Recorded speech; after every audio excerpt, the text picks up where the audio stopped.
राम जय जय राम।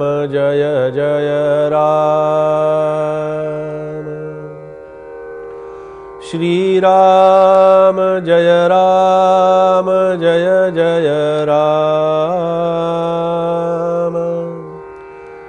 श्री राम जय जय राम।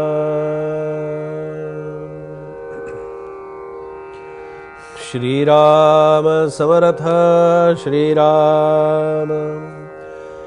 जे वेदशास्त्रांची महिमा, जे निरुपमाची उपमा, जये करिता परमात्मा, ऐसे बोलिजे श्रीराम। त्या शारदेचं चिंतन आपलं सुरू आहे की जे ग्रंथराज दासबोधाच्या माध्यमातून समर्थांनी ते स्तवन आपल्या समोर इथे ठेवलेलं आहे। ही शारदेचं महात्म्य इथे समर्थांनी वर्णन केलंय की शारदा कशी आहे, तर शारदा हे वेदशास्त्रांचं मोठेपण आहे। शारदा ही वेदशास्त्रांची उंची आहे। शारदा ही त्या वेदशास्त्रांचा कलश आहे। आणि शारदा माता हे माझ्या वाणीचं प्रत्यक्ष रूप असल्यामुळे मी जे जे स्तवन करतो, जी जी स्तुती करतो, जे जे मत माझ्या अंतःकरणातून मी प्रगट करतो, व्यक्त करतो, ते शारदेचं स्वरूप असतं, ते शारदेचं दर्शन असतं। खरं तर परमात्मा ही जाणीव जी आहे ना, ही परमात्मा ही जाणीव खऱ्या अर्थानं जर पाहिलं तर ती मायेच्या पलीकडची आहे। परमात्म्याची जाणीव ही मायेच्याही पलीकडे असल्यामुळे, आणि माझं वर्णन कसं आहे ते सगळं मायामध्ये गुंतलेलं आहे, मायेच्या अस्तित्वानं बांधलेलं आहे, मायेच्या छायेखाली माझं वर्णन चाललेलं आहे। कारण माझं वर्णन करत असताना मी कशासाठी वर्णन करतोय? माझ्या सुखासाठी वर्णन करतोय, माझ्या समाधानासाठी वर्णन करतोय, माझ्यामधल्या असणाऱ्या दुःखाच्या जाणीवेचा मला विसर पडण्यासाठी मी स्तवन करतोय। हे मायेचं वर्णन झालं। माया आवरण ज्याच्यावरती आहे, हे मायेचं आवरण, मायेचं झाकण। माया म्हणजे जी प्रगट रूपानं आपल्याला कधी दिसत नाही, पण अस्तित्व रूपानं सगळीकडे असते। पहा, सगळीकडे तिची जाणीव असते, पण तिला मानवी कल्पनेच्या कक्षेमध्ये आणून, मायेला मानवाच्या एक प्रकारच्या कक्षेमध्ये म्हणजे त्याच्या सान्निध्यामध्ये आणून, माणसाच्या रूपातून, माणसामधून तिला व्यक्त करण्यासाठी, माणसातून व्यक्त करणं म्हणजे नेमकं काय करणं? माणसातून म्हणजे माणसाच्या विचारातून तिला व्यक्त करणं आहे। माणसाच्या विचारातून तिला व्यक्त कशी करायची? तर परमात्मा हे नाव देणारी आणि परमात्म्याचं अस्तित्व खऱ्या अर्थानं वर्णन करणारी, मायातीत अशा प्रकारची, मायेच्या पलीकडे असणारी जी शारदा माता आहे, त्या शारदा मातेचं चिंतन समर्थांनी आपल्यासमोर इथे ठेवलेलं आहे। पहा, आपण प्रत्येक श्वास घेत असतो, श्वासाशिवाय तर माणूस राहू शकतो का? नाही राहू शकत। श्वास हे अनिवार्य आहेत। श्वास आणि घटना, ज्या घटका आपण मोजत असतो, त्या प्रत्येक घटकेला, प्रत्येक घटनेला किती श्वासाचं महत्त्व सांगितलेलं आहे। श्वास घेताना कोणता तरी विचार घेऊन तो श्वास करतोय, पण श्वास सोडताना विचार नाहीये, श्वास घेताना विचार आहे। सोडताना तो श्वास जसाच्या तसा बाहेर येतो, पण श्वासाची गती वाढते। पहा, श्वासाची लय वाढते। जेवढं आपल्या मनामध्ये विचारांचं प्रमाण जास्ती असतं, चिंतेचं प्रमाण जास्ती असतं,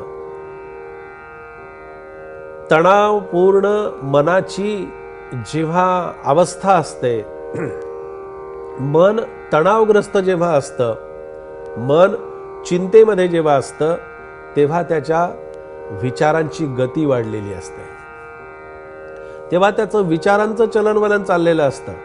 आपण जेवण करत असताना सुद्धा पहा, अगदी बारकाईनं पहा, माणूस एखाद्या जेव्हा विचारामध्ये असतो ना, त्यावेळेला तो काय काय खातो आहे, कसा खातो आहे, ते घास चावतोय की नाही, भरभर त्या विचारांच्या मध्ये तो खात असतो। कारण त्याला जेवण केल्यानंतर त्याच्या वेळेमध्ये ते सगळं बसवायचं आहे। याचा अर्थ असा आहे की माझ्या प्रत्येक कृतीच्या पाठीमागे असणारी एक शक्ती आहे. त्या कृतीच्या शक्तीला नाव आहे श्री शारदा. अन्न ग्रहण करणं हा देहाचा धर्म झाला, पण अन्न पचन होणं आहे माझ्या हातात नाही. खाणं माझ्या हातात आहे, रुचीनं खाणं, आवडीनं खाणं माझ्या हातात आहे, पण त्या अन्नाचं पचन करणं माझ्या हातात नाहीये. आणि अन्नाचं पचन जर झालं नाही तर काय पुढे होणार आहे याची जाणीव तर प्रत्येकाला आहे. मग अन्नाचं पचन आपल्यामध्ये असणाऱ्या उष्णतेनं होतं. आतमध्ये असलेल्या कोठेतल्या उष्णतेनं अन्न, आपण गरम गरम अन्न खातो, अन्न सेवन करतो, ज्या वेळेला काही पदार्थ खातो आपण, तो गरम गरम पदार्थ खाताना आपल्याला किती बरं वाटतं, छान वाटतं, आनंद होतो. पण तो पदार्थ आतमध्ये गेल्यानंतर आणखीन जास्ती गरम होतो, तेव्हा त्या अन्नाचं पचन आणि चलनवलन होतं. आपलं चलनवलन ह्या अन्नाच्या पचन प्रक्रियेवरती अवलंबून आहे. मग ही सगळी प्रक्रिया ही त्या शारदेचं अस्तित्व आहे म्हणून आपल्याला सांगितलं. असं आहे की प्रत्येक श्वासाबरोबर आपल्या जीवनातल्या चांगल्या गोष्टी, आपल्या जीवनातल्या घडून गेलेल्या पण चांगल्या गोष्टी ज्या आहेत आणि ईश्वराची कृपा ही प्रत्येक श्वासाबरोबर आपल्याला अनुभवायला येत असते. कारण प्रत्येक श्वासाबरोबर या जीवनातल्या सर्व चांगल्या गोष्टी आणि ईश्वराचं दर्शन हे त्या श्वासाच्या मध्येच गुंफलेलं असतं. श्वास हा माझा प्राण, आणि तो प्राण हा अशा रीतीनं आपण त्याच्याकडे पाहावं किंवा पाहत असतो. कारण प्रत्येक व्यक्तीचं जीवन, प्रत्येकाचं जीवन हे त्या पद्धतीनं फुलत असतं, फुलवलं जात असतं. आणि ते जीवन फुलवणं, त्या जीवनाची अनुभूती घेणं, त्या जीवनाचं अस्तित्व दर्शना आपल्यासमोर ठेवणं, हे त्या शारदा मातेची आपल्यावरती कृपा असते. हे त्या शारदा मातेचं अस्तित्व आपल्यासमोर असतं. आणि ती शारदा माता आपल्याला अखंडपणानं आपल्या जवळ असूनही दिसत नाही, आणि ती दिसावी याच्यासाठीच हे समर्थांचं समर्थ चिंतन या शारदा मातेच्या चिंतनाच्या अनुषंगानं, त्या माध्यमातून आज आपण या ठिकाणी पाहिलेलं आहे. जय जय रघुवीर समर्थ.